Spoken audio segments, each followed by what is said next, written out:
Hello everyone, Coach Carole here, and today is your first masterclass for the course called Discover Your Roots, the 30-day challenge to build your family tree. I will be sharing some of my own family history data with you today and giving you some ideas on how you can prepare for your research. But let's start with my slides so that you can get an idea of what this particular tutorial will cover and what is coming next.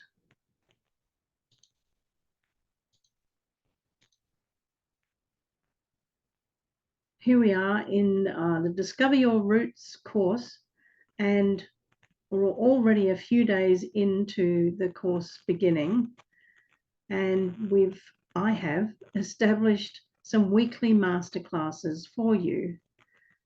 And this is the first of those, but there are 4 of them coming up. The first one is all about how to prepare well for your research and gather your data. There's a lot to do there. In the second week, we'll discover your roots and begin building your family tree and having a look at some of the most popular online family tree programs. In week 3, we're going to expand your ancestry research and your family tree. We're going to explore all of the ways in which you can find out more about your ancestors. Then by week 4, we're really going to deepen your family history research. And we're going to use artificial intelligence. And I'm going to show you how to use the latest language models, such as ChatGPT, which is all the rage at the moment with genealogists. But let's get down to tin tacks and focus on today's masterclass. It really is essential that you prepare well for your research. This is not a project that is going to last a week. It will last a lifetime. I have been researching my own family history now for over 3 decades. It doesn't stop because there's more to find. And we definitely want to have our ancestral stories come to life. And that takes a fair bit of digging. The reason for me to be doing this is important.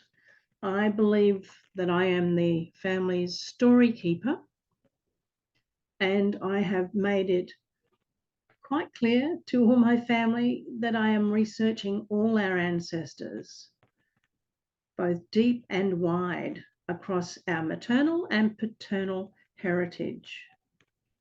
I want to be able to leave a legacy for my grandchildren and to showcase for our existing family members who are still with us some of their own family history that they may not be aware of.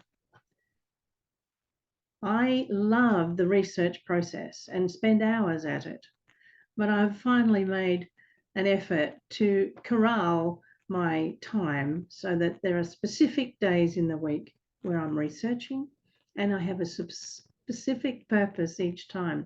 I'm trying to be really smart about my research, and that's what I really advocate for you.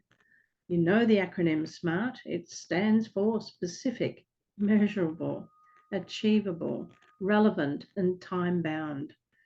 These are important elements to keep in mind as you begin the process. Everyone says that to build your family tree, you need to start with yourself. You know about yourself. You have data about yourself. You know when you were born, where you were born. If you're married, you know when that was and where that was. If you have children, you probably have their birth certificates and so on. So starting with yourself is the best way to go. But how do you do that? And what does that look like when you say start with yourself? When you're brand new to genealogy, everything's new. And we need to start looking at some real basics of genealogy and family history research. So first up, what is the reason you are doing this? Are you wanting to leave a legacy? Do you want to be your family story keeper? Or are you just looking to expand your knowledge about your ancestors? Maybe you want to write a book. Maybe you fancy having a family history book to leave as your legacy. That's certainly one of mine. Over the years, I've learned a few tips and tricks, and I've been sharing those widely for many years now in my academy. In this course, we're really going back to basics and preparing this process as a project. It's a very large and involved and all-consuming project. So we need to make sure that we segment it and give ourselves time and the tools to do the job well. So preparing your project is the subject of today's masterclass, and I'm going to show you a few ways in which I suggest that you do that. Gathering your data is the next focal point for today, and I want to be able to show you what I do. There are many different ways where you can gather your data and record it, but I have my particular strategies that I want to share with you today. Gathering your data does take time. You may know basics about one generation of your family or maybe two, but when you're moving back to your third and fourth generations, things become complex. After a while, though, you'll be able to fill in those details. You'll be able to show on a chart or in your notes where you've come from, who your parents are, your grandparents, both maternal and paternal, 4 of those, and then going back to your great-grandparents, maternal and paternal, there are 8 of those. So there's a lot of data to gather. And the whole idea of gathering this data is often a little overwhelming. We don't know where to start. We don't know how big this is going to grow and whether we'll be able to keep it up. So getting a plan ready, a research plan, is part of what we should do also. Your project work for this week, I hope that you can manage to do these things, at least one or all 3. Complete a pedigree chart for your particular family history group, and then their own family group sheet, at least one of those. These 2 items are the best starting points to get that information down on paper or electronically on your computer. And then as you begin to think about, well, what do I already know about my family? Creating a family history memory box is something else that you should consider as one of your first steps in your first week of discovering your roots. So I'm going to take you on a journey now to look at those 3 points and help you prepare for your research.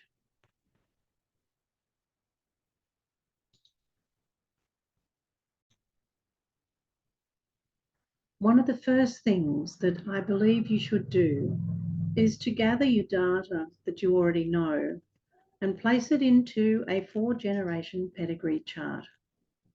Now, these are available from the National Geological Society and they're free. They are PDF documents and they are fillable. As you can see, you can hover over any of these tiles and fill in the information required. What I like about this particular form is that it's clearly spelt out. You start with yourself, your own name, your birth details, marriage, etc. Then details about your father and your mother. As you hover over each one, it reminds you what you're putting in here. So your father's name, and down here, your father's date of marriage. A very easy to use document. And it's something that you can keep coming back to and fill in.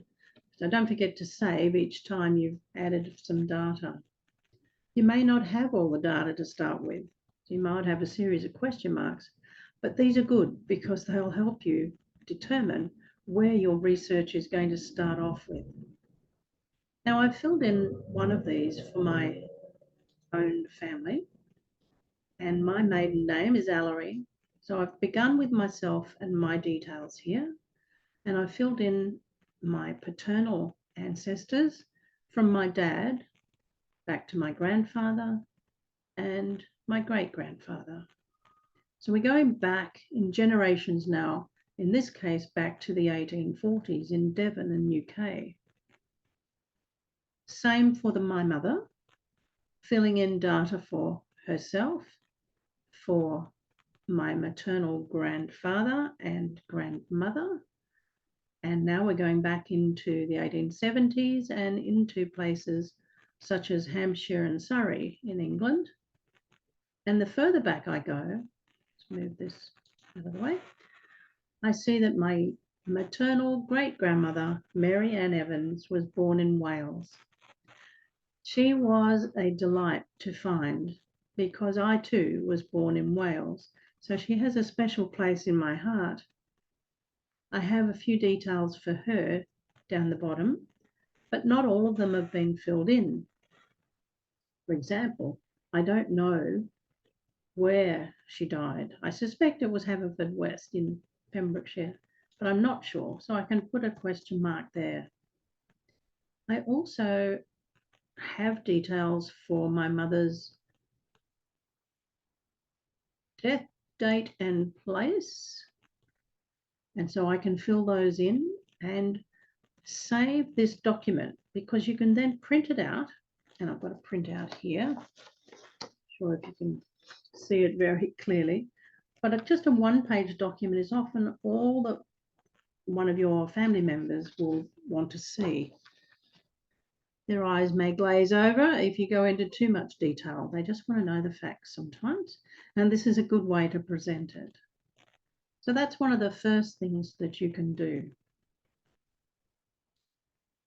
The next free document that is available also from the National Genealogical Society is called a family group sheet. Now, as you begin to gather information about your ancestors, fill these in for each family group as you go. So this one contains more detail about each person in the family. So the husband, the wife, and in both cases, note the husband's and wife's father and mother. And then we look at the children from that marriage. So you can keep notes of where they were born, died, buried, and whether they married and who they married. So this family group sheet is a really great start and probably one that you could fill in for your own immediate family straight away with most of the details that you probably have at your fingertips. It gives you enough space to record 10 children, 9 children.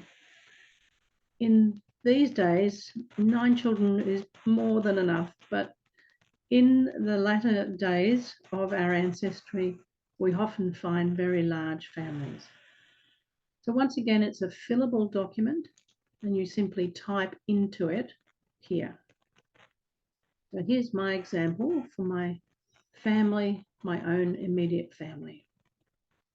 Sadly, all of these people have now passed. My dad, my mum, and the children of the family. I don't have a lot of information about the first child. Unfortunately, she was stillborn. I'm really not sure, in fact, that her name was Marie. I suspect that it was, though, because when my eldest sister was born, her middle name became Marie. She was born in 1927. My brother, and then sister, and then my twin brothers, and then information about myself. So the family group sheet is a nice, neat little package of information for you and for your family members. Once again, it might be a document that you come to frequently and fill in more details as your research grows.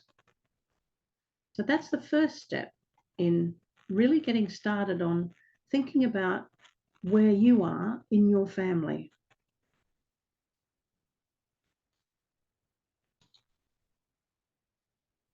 The next step that you may take, and I do advise that you have some sort of plan in your mind, is to create your genealogy planner. This is an example of my S.M.A.R.T genealogy planner for this year. It's a simple spreadsheet, but it's set out in months of the year and it's fillable. And you'll notice that I've filled in some details for January already and also for February. I use some color coding that will indicate to me where I'm up to. For example, in this third week of February,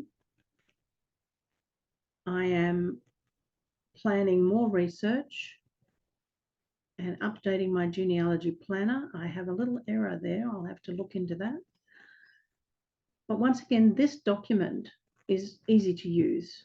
So if I want to go forward into March and looking at what I'm currently researching, I'm looking at the cutting plan, which is my maternal line. And by the end of this week, next week, I hope to be able to post a story. And I'm using the 52 Weeks, 52 Ancestors theme from Amy Johnson Crow. And the theme for the next story is Gone Too Soon. So I'm looking at some records about people in my family who have passed. So all I'm doing is really noting to myself what research I'm doing, who am I researching, and why am I doing it, and what's the end product. So having one of these is a useful way to plan your research. Now, your research plan could simply be in your diary. You might be saying, all right, on Fridays, I'm doing research, and you could be listing the ancestors you want to know more about just on that page in your diary. Whatever suits you is the way to go. Have some sort of plan, though, and keep that going for at least the period of time that you're doing this project, this 30-day challenge, so that you will end up with something to show for it at the end of that time, and you will feel that you've achieved. Now, if you've not yet done the free course called the 5-day S.M.A.R.T Genealogy Planner, that's available for you in my academy to do at any time. And in it, I step you through the process of creating your S.M.A.R.T Genealogy Planner. So with that in mind, the next thing that we will be doing is looking at how you find the data for the ancestors you are researching. And I'm taking you over to my family tree, which I keep in Find My Past. Now, this is one of the databases that you can choose in which to keep the information and to research and use the millions of records that are provided here from which you can find information about your particular ancestor. You can see that this particular tree is building out quite nicely. And you'll see here my parents. This is Winifred Cutting and my dad, Cecil Henry Ellery. And I'm beginning to fill out more details about them and all of my family now that they have passed as well. And this is probably something that you want to think about for your research coming up. You're not just researching backwards in time and looking at great-greats.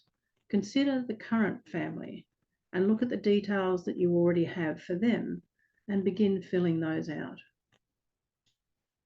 So Find My Past is one of the online family tree programs that you can buy a subscription for. You can have it for free for a short time, and that's something that I advocate that you do, so that you can see how you can use it for your family history research. There are lots of ways in which any of these online family trees give you access to the data that they contain in their vast, deep database of information. So here in Find My Past, you'll see in the top there that there's a search menu. When you click it, it gives you access to all of the records in their various collections. If you are looking for the traditional birth, deaths, and marriage, those life events are available here under this one. You may be looking for soldiers or airmen or sailors. Look in armed forces and conflict. Maybe you've gone a step further and you want to look at where the family lived. You might be interested in the census records. You may also know that some of your ancestors were in the news. You can look at that through the old newspapers and periodicals here. And there are many other pieces of Find My Past collection that you can delve into. The latest one of these is the 1921 census, which was only released this year, as it was it this year or last year? My mind has gone a blank. But these censuses are only released 100 years after, and it's probably the last one for quite some time, because the next set of censuses weren't taken because of the war. So that's how you would use the search features in Find My Past to find out a little bit more about your ancestor. So one of the things that you can do, just come out of the menu, and we'll just focus in on information about my mum here for a moment. And because I've already begun this family tree, I'm beginning now to build out even more information about her. And you'll see on the left that there is a hint for her.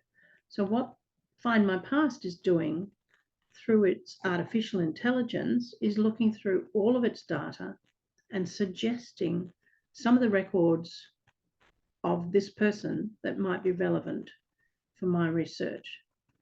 So I'll have a look at that in a moment. But when we look at the data I've collected for my mum, I can go and look at the full profile here. But here are the life facts to start off with. So she was born on the 18th of March, 1903. Married 23rd of July, 1924. Died 5th of January, 1987. So just that amount of information may take you a little while to find. You may not know all of those details. You might know the year, but not the day and the month. So you can use the database here in Find My Past to get those details. So let's go to her full profile so you can see what that looks like. And I know that for some this might look a little overwhelming, but remember, my research has been going for some time. And what I'm wanting to show you is the end product of what you'll be doing when you research your family. So here is the record for my mum. And I put in one of my favorite photos of her. I think she was about 18 at the time. And at the top, it gives her occupation at the time in the 1920s. She was a cycle dealer. She was also an administrative officer for her father's family business. Her address at Glenville Road, Kingston, and her death place at Ferntree Gully. So we're looking at the overview. On the overview, you'll see a timeline. So even more details now that I've resourced and found for her. So their marriage and the births of all the children that you saw in my family group sheet, and her death date. And right at the bottom, There's a set of media that I have gathered. So there's a 1921 census, her marriage details, her baptism details, and the 1939 register, which is similar to a census, and any notes that I might have gathered. On the right-hand side, scrolling back, things to investigate. There's that hint, which I'll have a look at in a moment. Or you search more broadly, or you can search within other trees. Other people might be searching for this ancestor of mine. I have done quite a bit of research, of course. As you see, I know her father's name and details, and the same for her mother, and put a couple of photos in place as well. Then the children, as I showed you before in the family group sheet. Below that are her siblings. So I can now see that she was in a family of 6 as well, with several brothers and a couple of sisters. So there's the full spectrum, or the full account of my mother's ancestry. Let's have a quick look at this hint. This is something that you'll find in all of the databases. They will have a way of showing you that they believe they've found something new for you to look at. I don't know what this hint is going to give me, so it'll be a surprise. Looks like someone else's family tree. Be wary with those, because often you'll find in other people's trees that the data is not totally accurate. So I won't review that hint today.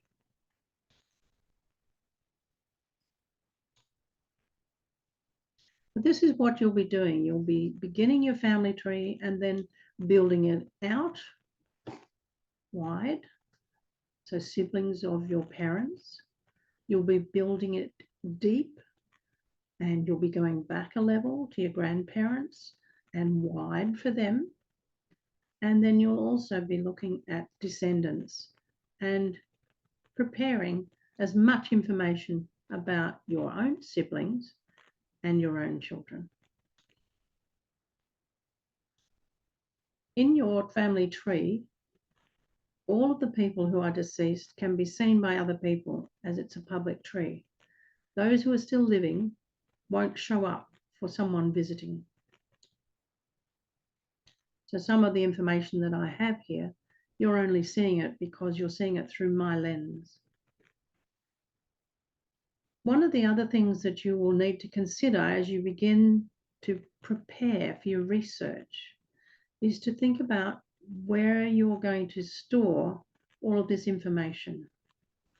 An easy way, of course, is to put details into a spreadsheet as you go. So a research log is something that you might want to consider.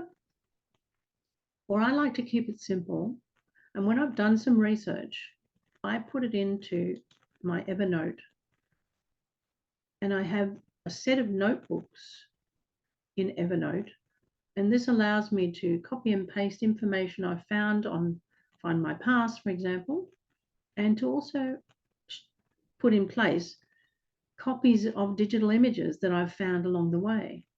So here we're looking at the record for my dad, Cecil Henry Allery, and this is his birth record from the old parish register.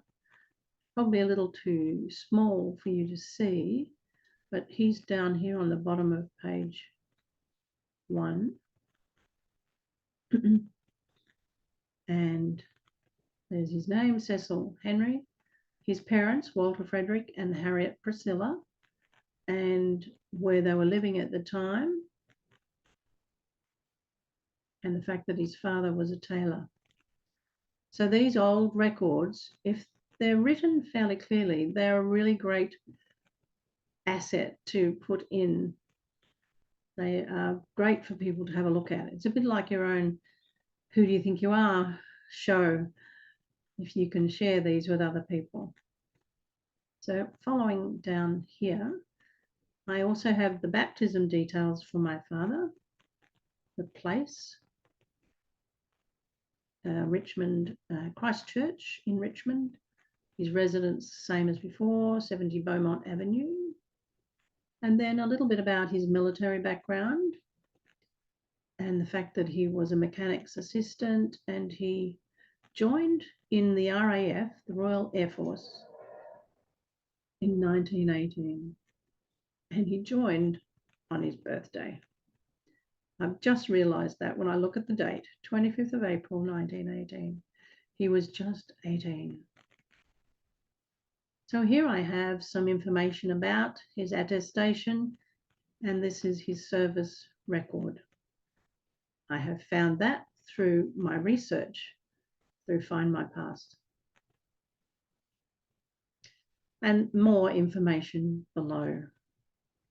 If I skip over here to the record from my mother, Minnie, I have her birth details, her baptism, and then I have a couple of other interesting documents that I've saved here, such as the 1921 census, which was only available some in recent times. And interestingly, I don't know if you can read that, but the last name listed there was actually an uncle who was living with them at the time.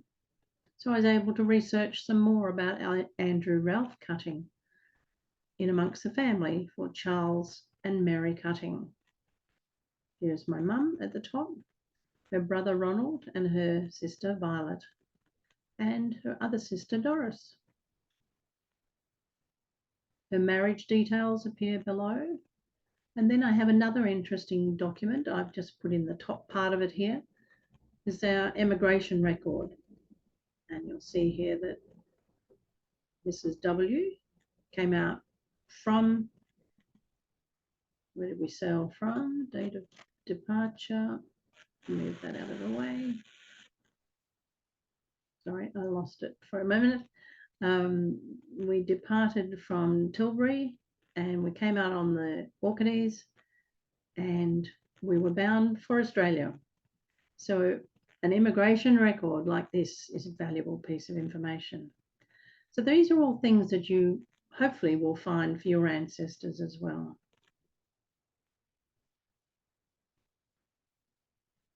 If you have not yet got an Evernote account, you might want to consider that as part of your preparation, knowing that this is where you're going to store the information that you've found as you go, step by step. One of the nice things about Evernote is the fact that it can be shared with other people. So I can simply use the share button over here, put in someone's email address and share that information with them. However, let's not go too deeply into Evernote right now. That'll come up again later. For now, just keep it in mind as a way in which you will be recording. You may want to record the data that you've found. So coming right back to the beginning of today's session, where we were looking at the free charts, this is where you will find them. And I'll put the link below the video that you can easily go to the National Geological Society and download them for yourself. You can create a free subscription and then you'll be able to get whatever you need from here. And these are the charts that I suggest you begin with. Stop sharing my screen, come back to you and say, I wish you well on your first journey, or maybe it's not your first, maybe you're coming at it again and refreshing your knowledge of your genealogy research and rebuilding your family tree, perhaps for a different line. Whatever you are doing, no matter what line of your family you are researching, be prepared for your research. So coming back to how we began our lesson today, if you remember, I suggest that you review your why. Why are you doing this research? Secondly, prepare your project. Get ready, documents, places to store them, and gather the data. And a reminder for you that projects for you this week include completing a pedigree chart for up to 4 generations if you can, and complete a family group sheet for at least one family group. And if you have many things to store in your memory box, create that memory box as well. It could be just a simple box with a lid in which you're putting your photos and your documents. Have that beside you. So I hope that you have enjoyed watching and listening to this first masterclass in your journey into discovering your roots.